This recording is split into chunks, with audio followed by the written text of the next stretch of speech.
안녕하십니까. 수학의 오메가 저자 이동선입니다. 수학은 인류 최고 지성들이 만들어낸 가장 위대한 언어입니다. 한글이나 영어와 같은 언어에도 수학의 원리는 다양하게 내재되어 있습니다. 수학은 누구나 쉽게 배울 수 있고 어느 분야에서든 응용이 가능합니다. 만약 수학이 어렵게 느껴졌다면 그것은 분명히 수와 식에 대한 기본 내용을 충분히 습득하지 못했기 때문입니다. 다시 말해서 계산만 잘하면 되는 것이 아니라 그 속에 있는 원리와 논리를 빠르게 이해해야 한다는 것입니다. 오늘은 수학을 잘 이해하기 위한 필수 단계인 인수분해의 기본적인 내용들을 다뤄보도록 하겠습니다. 먼저 영상에서 보이는 문제들을 풀어보도록 하겠습니다. 이 문제들은 쉽게 풀어지도록 의도적으로 만든 문제들입니다. 화면을 정지하시고 15초 정도면 될 것 같습니다. 자, 다 푸셨죠? 만약 15초 안에 푸셨다면 여러분이 사용한 그 방법이 바로 인수분해의 개념입니다. 인수분해를 몰랐다면 꽤나 어려울 수도 있었겠지만 알았다면 거의 보자마자 문제가 풀립니다. 자, 그럼 인수분해에 대해서 하나하나 배워보도록 하겠습니다. 인수의 정의는 곱셈에서 사용된 수나 수식을 말합니다. 5 곱하기 3에서는 5와 3이 인수입니다. 이처럼 15가 만들어지는 원인이 되는 수라는 의미에서 인수라는 용어가 생겨났습니다. 인수는 자연수에서의 약수의 개념과 같습니다. 약수는 어떤 수를 어떤 자연수를 한 번 이상 묶어서 만들 수 있을 때 그 자연수가 어떤 수의 약수가 됩니다. 인수는 약수의 개념과 같지만 자연수라는 범위가 아닌 모든 수 또는 식에 대한 개념으로 범위가 바뀝니다. 어떤 주어진 식이나 수를 곱셈을 이용해서 둘 이상의 수 또는 식으로 바꾸는 것을 인수분해한다 라고 말합니다. 소수는 자연수에서만 쓰이는 개념입니다. 어떤 자연수를 소수와 곱셈으로 나타낼 때 그것을 소인수 분해라고 합니다. 마찬가지로 어떤 수나 식을 곱셈을 이용해서 나타내는 것을 인수분해라고 합니다. 예를 들면 3 곱하기 6 더하기 3 곱하기 4의 덧셈으로 이루어진 수식을 3 곱하기 6 더하기 4의 곱셈을 사용해서 나타내도 인수분해를 했다고 할 수 있습니다. 물론 숫자뿐만 아니라 문자가 사용된 수식도 인수분해의 대상이 될 수 있습니다. 자, a 더하기 b 곱하기 c 더하기 d처럼 인수분해가 된 식을 ac 더하기 ad 더하기 bc 더하기 bd처럼 덧셈이나 뺄셈을 이용해서 나타낼 때 그것을 전개한다고 합니다. 사실 우리는 은연중에 인수분해를 사용하고 있지만 그것을 인식 못하는 경우도 있습니다. 3 곱하기 6 더하기 3 곱하기 4에서 3 곱하기 6은 3을 6번 더한다 또는 3이 6개 있다로 3 곱하기 4는 3을 4번 더한다 또는 3이 4개 있다라고 말할 수 있고 3을 6번 더하고 거기에 3을 4번 더 더한다는 말은 3을 6 더하기 4번 더한다는 말과 같고 수식으로는 3 곱하기 6 더하기 4가 됩니다. 6 더하기 4는 10이기 때문에 결국 3을 10번 더한다는 3 곱하기 10이 됩니다. 문자도 사용을 해보겠습니다.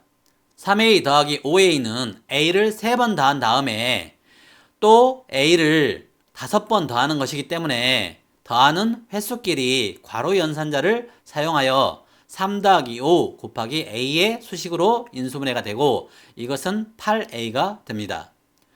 주어진 수나 식에서의 공통인수를 얼마나 잘 이해하고 있느냐에 따라 인수분해가 빨라질 수 있습니다. 인수분해의 과정은 방금 보여드렸던 과정처럼 한 번에 끝나는 인수분해도 있지만 2단계 이상의 과정을 거쳐서 되는 경우도 있습니다. 자, 2단 인수분해의 가장 간단한 형태부터 시작해 보겠습니다. 주로 문자만을 사용합니다. 문자를 사용하는 장점은 사용된 문자 대신 다른 수나 문자 또는 수식으로 쉽게 바꿀 수 있습니다. AC 플러스 AD 플러스 BC 플러스 BD라는 수식이 있습니다. 첫 번째 두 항의 공통인수는 A이기 때문에 A 곱하기 C 플러스 D로 인수분해가 되고, 다음 두 항의 공통인수는 B이기 때문에 B 곱하기 C 플러스 D의 형태로 인수분해가 됩니다. 이것은 또 공통인수 C 플러스 D를 이용해서 A 플러스 B 곱하기 C 플러스 D로 인수분해가 됩니다. 문자에 대해서 잠깐 이야기를 해보도록 하겠습니다. 문자에는 상수형 문자와 변수형 문자가 있습니다. 상수형 문자는 그 문자에 들어갈 수가 오로지 하나로 정해져 있는 문자입니다. 종종 사용하는 상수형 문자로는 모든 숫자 또는 파이와 같은 특수한 크기를 가지고 있는 문자들입니다. 변수형 문자는 그 문자 대신 모든 수 또는 식이 사용될 수도 있습니다. 변수형 문자는 간단히 변수라고도 합니다. 어떤 식에서 어떤 문자를 상수라고 했다면 그 문자는 하나의 크기를 가지고 있고 변경될 수 없다는 것을 말합니다. 조건에 따라 상수인지 변수인지 구분해야 하지만 일반적으로 대개의 문자는 변수형 문자를 의미합니다. 자, 그럼 좀 전에 본 2단 인수분해의 가장 기본적인 형태를 다시 보시겠습니다. 이 형태는 도형의 넓이를 사용해서 이해할 수도 있습니다. 전체 도형의 넓이는 A 플러스 B 곱하기 C 플러스 D입니다. 그리고 개별적인 넓이인 AC, AD, BC, BD의 합으로 전체 넓이를 표현할 수도 있습니다. 인수분해를 잘 활용하면 넓이뿐만 아니라 부피의 개념도 쉽게 이해할 수 있습니다. 모든 2단 인수분해는 AC 플러스 AD 플러스 BC 플러스 BD는 A 플러스 B 곱하기 C 플러스 D를 활용하면 쉽게 이해할 수 있습니다. 예를 들어 A와 C의 같은 문자 X를 사용하면 X제곱 플러스 B 플러스 DX 플러스 BD는 X 플러스 B 곱하기 X 플러스 D와 같은 항등식이 만들어집니다. 또 A에는 AX를, C에는 CX를 사용하면 ACX제곱 플러스 AD 플러스 BCX 플러스 BD는 AX 플러스 B 곱하기 CX 플러스 D라는 항등식이 됩니다. 그리고 A와 C에는 X를 넣고 B와 D에는 Y를 넣으면 2단 인수분해에서 많이 쓰이는 완전제곱식 X 플러스 Y의 제곱이 만들어집니다.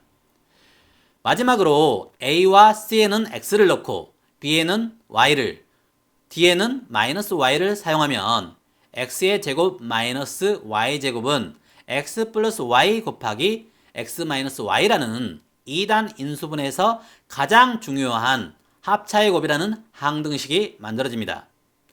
이 수식들에 대한 자세한 내용과 응용은 인수분해 이후의 강의에서 더 자세히 다루도록 하겠습니다. 오늘 영상은 인수분해에 관한 가장 기본적인 내용을 다뤘습니다. 기본 내용에 대한 완벽한 이해가 수학의 기본입니다.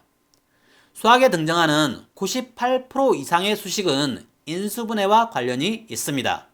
대수학이든 해석학이든 통계학이든 기하학이든 인수분해가 없는 수학의 분야는 없다고 보셔도 됩니다. 따라서 인수분해를 잘 하는 것이 곧 수학을 잘할 수 있는 기초가 됩니다. 오늘은 여기까지입니다.